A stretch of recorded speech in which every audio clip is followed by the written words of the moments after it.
तो अब की बार किसका उत्तर प्रदेश? लगातार सुबह से चुनाव पर आप हमारी मेगा कवरेज देख रहे हैं। मैं हूं आपके साथ आशा झा। बड़ी खबर के साथ आइए इस बुलेटिन की शुरुआत करते हैं और सबसे पहले आपको बता दें वोटिंग ट्रेंड क्या सामने आया है। दोपहर 1 बजे तक देखिए ऑन एन एवरेज 36% मतदान दोपहर 1 बजे तक हो चुका है। अलग अलग जिलों में वहां वोटिंग परसेंट क्या है देखिए।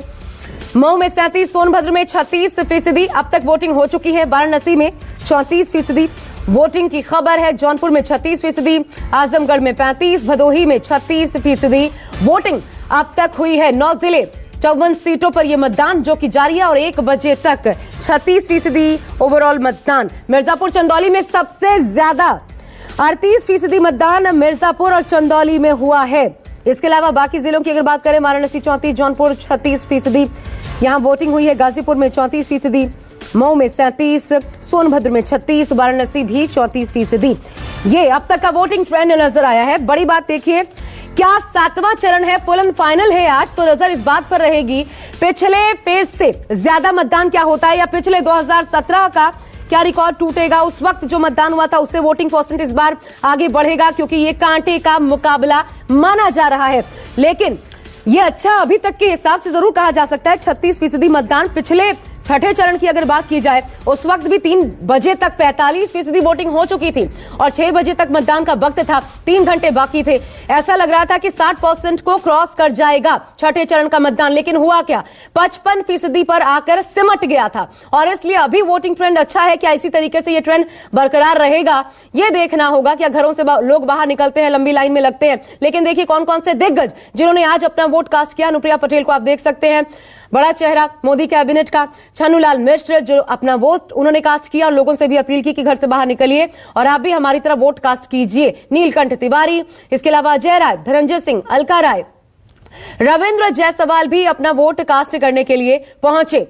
साथ ही अफजाल अंसारी, भीम राजभर और दुर्गा यादव, ये प्रमुख चेहरे, इन दिग्गजों ने आज अपना वोट कास्ट किया। न सिर्फ कास्ट किया बल्कि अपील भी की। अब देखिए कुल मिलाकर के 403 सीटें, आज 54 सीटों पर 349 पर चुनाव खत्म हो चुका है। बाकी 54 सीटों पर आज फुल एंड फाइनल है 7वें चरण में।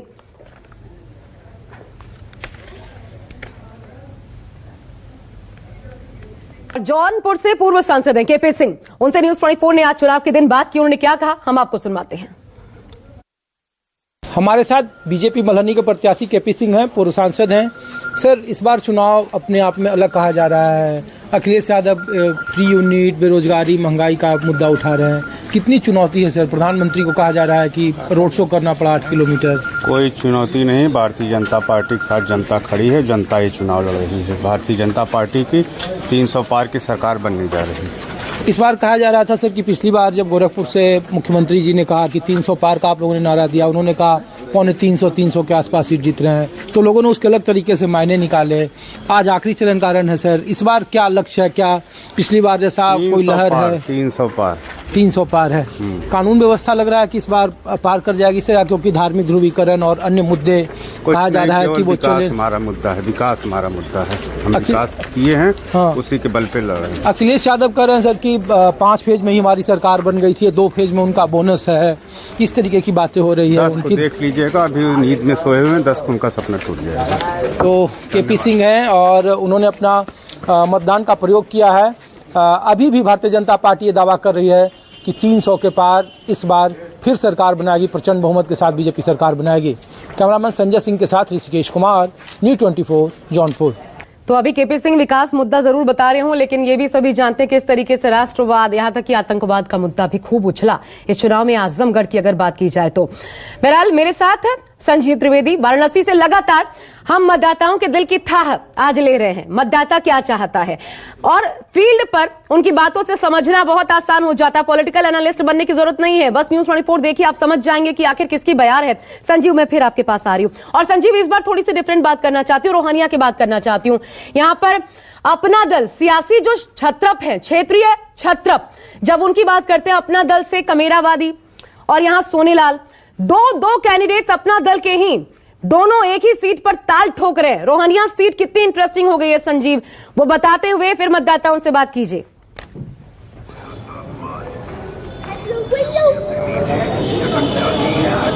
देखिए, इसीलिए कहा जाता है कि राजनीति में कोई अपना नहीं, कोई पराया नहीं, और कोई दुश्मन परमानेंट नहीं, कोई दोस्त परमानेंट नहीं। आज अपना दल दो भागों में विभाजित है और ये एक टेस्ट केस की तरह है रोहनिया, जहां पर तय होना है कि ओरिजिनल अपना दल कौन है, जो सोनेलाल पटेल की सियासत का असली वारिस है वो कौन है। क्या वो पल्लवी पटेल हैं और उनकी मां कृष्णा पटेल हैं, या फिर वो अनुप्रिया पटेल हैं, क्योंकि रोहनिया में ही दोनों आमने सामने हैं। रोहनिया की सीट ऐसी सीट है जिसे भारतीय जनता पार्टी ने भी अपने सहयोग के लिए छोड़ा है और उधर समाजवादी पार्टी ने भी अपने सहयोग के लिए छोड़ा है, और दोनों आमने सामने हैं, कमेरावादी भी और दूसरी तरफ से अपना दल एस के यानी कि सोनेलाल के उम्मीदवार। अब देखिए वहाँ गणित क्या है कि वहाँ पर ज़्यादातर जो मतदाता हैं वो पटेल बहुल इलाका है, तो हर आदमी, हर पार्टी उसने अपने पटेल उम्मीदवार खड़े कर दिए हैं, तो वो फैक्टर नहीं रह गया। फैक्टर ये रह गया है कि वहाँ बाकी जो जातीय समूह हैं या बाकी जो समर्थक हैं वो किसे वोट देते हैं, जीत उसकी होगी। ये पूरा इलाका पिछली दफ़ा भारतीय जनता पार्टी ने जीता था और एक दावे के तौर पर, एक चुनौती के तौर पर रोहनिया में इस बार समाजवादी पार्टी दावा ठोक रही है। लेकिन हम यहाँ इस वक्त जो है वो बनारस में, और वाराणसी की तस्वीर ज़रा देखिए पहले। सामने आपके ये लंबी लाइन, उस तरफ महिलाओं की लाइन, और ये सेल्फ टैक्स का इलाका चेतगंज का, और चेतगंज में इस वक्त हम यहाँ मौजूद हैं और बहुत से लोग बहुत देर से यहाँ पर लाइन में लगे हुए। कितनी देर से लगे हुए हैं? अरे हम लोग एक बैग है। आप कितनी देर से आए सर? 1 घंटे हो गए। 1 घंटा हो गया? हाँ वही समझ। लाइन खिसक नहीं रही है क्या? 1 घंटे हो गए। 1 घंटे हो गए आपको भी? 1 घंटा हो गया। 20 मिनट हो गया। 20 मिनट हो गया। अब ये आपको बात करने में मुश्किल तो होगा? नहीं एकदम नहीं होगा, एकदम नहीं होगा। तो चलिए बताइए फिर क्या है मुद्दे बनारस में? मुद्दे बहुत हैं। मुद्दे बहुत हैं। हाँ, जैसे जैसे जैसे क्या क्या बताया गया, मुद्दे बहुत हैं, तभी दिखाना है भाजपा ही को ही। हाँ, अच्छा चलिए आप ये बताइए। देखिए वो तो मतलब मुंह में था उनके, तो इस कारण से बहुत ज्यादा नहीं बात, तो उनकी बतिया को आगे बढ़ाएंगे। बनारस का ही पहचानी है। हाँ अच्छा चलिए, पहचान तो यहाँ के मोदी जी भी हैं। तो अब हमें ऑफिस से ये बार बार पूछा जाता है कि इसके अलावा भी कोई मुद्दा है वहाँ पर, या फिर मोदी विरोध, मोदी समर्थन से ही मामला है? सब विकास का मुद्दा है। सब विकास का। आपको क्या लगता है? आप युवा हैं, आपके लिए क्या मुद्दे हैं? मुद्दे तो बहुत सारे हैं। हाँ। लेकिन कुछ चीज़ें धरातल पे आ गई हैं और कुछ अभी प्रोजेक्ट में चल रहे हैं, आशा है वो भी आ जाएंगे। रोजगार तो देखिए, रोजगार में वो उतार चढ़ाव होता रहता है। हाँ। कोरोना की वजह से थोड़ा कम है, लेकिन जहाँ इसका इम्पैक्ट खत्म हो जाएगा वो फिर से अपने पट्टी पे आ जाएंगे। चलिए ये देखिए संतोष, और इस तरफ आप अगर थोड़ा समय दे विपनेश, तो ये देखिए ये महिलाओं का जो लाइन है, ये इनकी कतार है। देखिए कितने धैर्य के साथ अपनी बारी का इंतजार करती हुई। देखिए आप एकदम थकी भी से लग रही हैं, एकदम चेहरे से लग रहा है। नहीं अभी 10 मिनट हुआ है। 10 मिनट हुआ है। आप खाना आना बना के आई हैं, सब कुछ खिला पिला के? हाँ, बना के खा के भी आए। हाँ, बहुत से महिलाएं तो आज क्या हुआ कि सुबह आई, बोली कि नहीं पहले जी वोट कर लेंगे। आपने सोचा कि नहीं पहले? नहीं, हम तो खा के आए हैं। आपके लिए महंगाई, रोजगार, ये सब मुद्दा है कोई, या आपको लगता है कि जो कायम है उसे कायम रखना है? नहीं, महंगाई तो है, उसमें नो डाउट महंगाई तो बहुत बड़ी है, बट ये भी एक नज़र से देखा जाए तो काम भी बहुत अच्छा हो रहा है। तो काशी में बदलाव है? नहीं काफ़ी बदलाव है। अब देखिए ये जो शब्द हैं, ये बताने के लिए मेरे ख्याल से आप बेहतर समझ जाएंगी। जब मैं किचन की बात करता हूं तो इस बात को मना नहीं करती हैं, और आशा ये बेहतर आप समझेंगी। लेकिन साथ ही साथ वो ये भी कहती हैं कि जो दूसरे काम है वो ज़्यादा भारी हैं और उसके आधार पर हम वोट करेंगे, ये कहीं ना कहीं संदेशों में कह दिया जाता है। कुल मिलाकर के काशी में तो, फिर वाराणसी में तो फिर जान लीजिए कि यहाँ प्रधानमंत्री का क्षेत्र है, तो कैसे यहाँ पर लोग रिएक्ट करते हैं।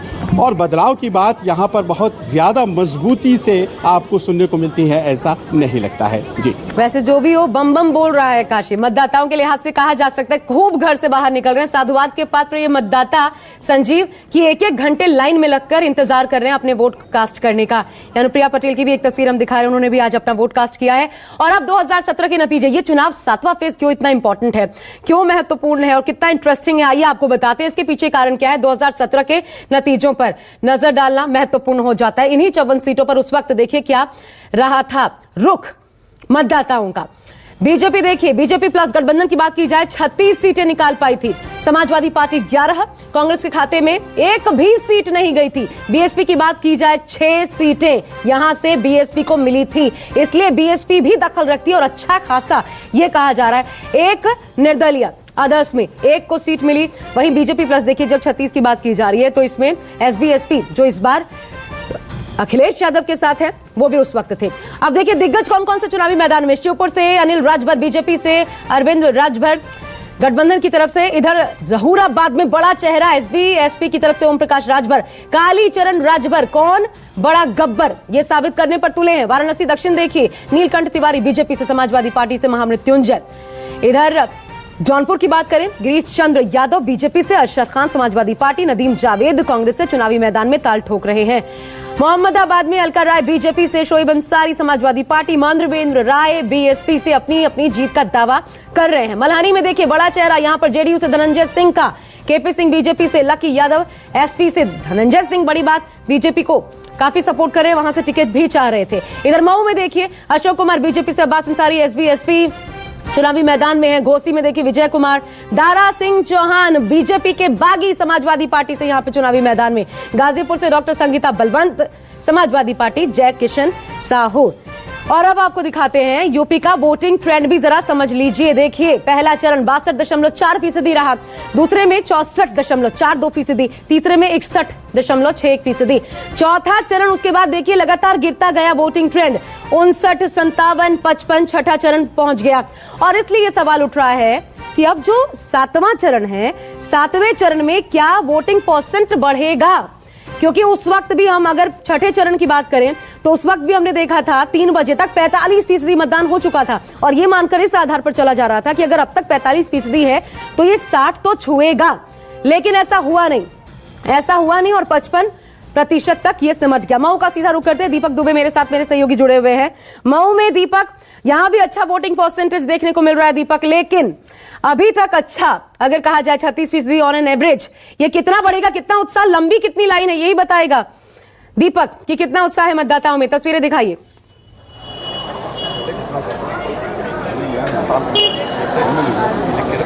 जी आशा, माफी चाहता हूं कि मैं पोलिंग बूथ से थोड़ा बाहर आ चुका हूं क्योंकि हमारी नेटवर्क की समस्या थी, इस वजह से बाहर है, लेकिन हमारे साथ तमाम वोटर बाहर की छोर पर मौजूद है। हम इनसे बात करेंगे और जानने की कोशिश करेंगे। 1 बजे तक 37% है, अगर 2017 की बात की जाए तो ये 63 से 64% तक गया था। जिस तरह से सुबह से अगर हम देखें, सुबह 6, साढ़े 6 बजे से तमाम जो महिलाएं हैं, पुरुष हैं, सभी बड़ी संख्या में कतारों में खड़े हैं और ये कतार अभी तक टूटने का नाम नहीं ले रही है। आपसे जानना चाहेंगे कि आखिर क्या मुद्दे हैं, किन मुद्दों को ध्यान में रखकर यहाँ के तमाम मतदाता वोट कर रहे हैं और आपने वोट किया है?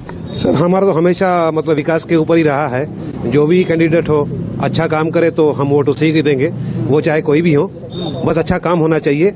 हमारे जो मतलब मूलभूत वो जो है, सड़क है, बिजली है, पानी है, वो अच्छा होना चाहिए। पब्लिक के लिए काम होना चाहिए, शहर में शांति होनी चाहिए। मेन मुद्दे तो हमारे यही है सर। शहर में शांति, पब्लिक के लिए काम, तो क्या कुछ हुआ 5 सालों में, 2012, 17 या 5 सालों की बात की जाए, क्या कुछ बदला? काम तो कुछ हुआ है, ऐसा नहीं है काम नहीं किया है, काम तो किया है, लेकिन कहने का मतलब है जैसे कि स्कूल की हम लोग के ऊपर इस वक्त कोरोना की मार जो है, उसके बाद ये मार पड़ रही है, ये सब चीजें सरकार को देखनी पड़ेंगी। अगर नहीं देखेंगे तो उनके लिए नुकसान है बहुत ज्यादा, ये उनको देखना बहुत जरूरी है आज की डेट में। सरकार तो कह रही है हम तो सब कुछ हाँ, कुछ नहीं कर रही है। कहाँ के बिजली की बिल माफ की है, नहीं की है, या आपको ये आपको कोविड की जो है कुछ की है, स्कूल में पूरी फीसें हम लोग ने दी है, सारी की सारी फीसें दी गई हैं। एक मुद्दा है आपके लिए, क्या मुद्दा है, किन मुद्दों को ध्यान में रखा गया है? क्या कुछ 5 साल में बदला है, 10 साल में बदला है? मुख्तार अंसारी 96 से लेकर अब तक 20 सालों से यहाँ पर रहे, क्या कुछ बदलाव आप लोग को नजर आया और बदलना क्या कुछ रह गया बाकी? बदलना, शहर का विकास तो सभी लोग चाहते ही है, चाहे वो कोई भी जाति से हो, बरादरी से हो या समाज से हो।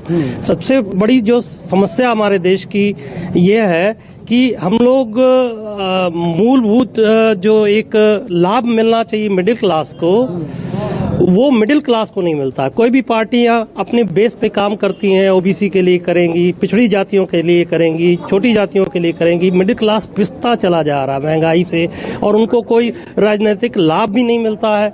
और मिडिल क्लास की समस्याओं को कोई भी गवर्नमेंट आज तक समझने में विफल रही है। तो आपके लिए मुद्दे क्या है? मिडिल क्लास सरकार ने ध्यान नहीं दिया। यहाँ के मुद्दे क्या हैं? बेसिक मुद्दे मुद्दों में तो यह है कि जो है बिजली और बिल वगैरह किसी के भी माफ किए जाएं थोड़े से, क्योंकि समस्याओं से ग्रसित 2 साल से सभी लोग पीड़ित चल ही रहे हैं। बिजली के बिल महंगाई से ग्रसित है। आपका क्या मुद्दा है? किन मुद्दों को ध्यान में रखा आपने? ये जब हर चीज का रेट कर रहे हैं लोग बढ़ रहा है, आज के डेट में यही कर रहे हैं ना।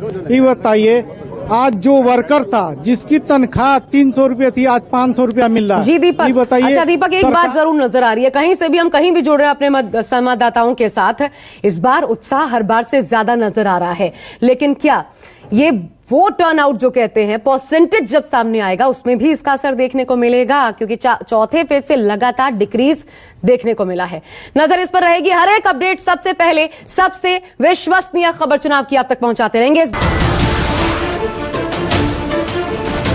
नमस्कार, मैं हूं मानक गुप्ता। अगर आपको हमारा ये वीडियो पसंद आया हो तो इसे लाइक और शेयर जरूर करें, और हां, हमें सब्सक्राइब और फॉलो करना ना भूलें, ताकि आप देश और दुनिया की कोई खबर मिस ना करें। तो जुड़े रहिए हमारे साथ और देखते रहिए न्यूज़ 24।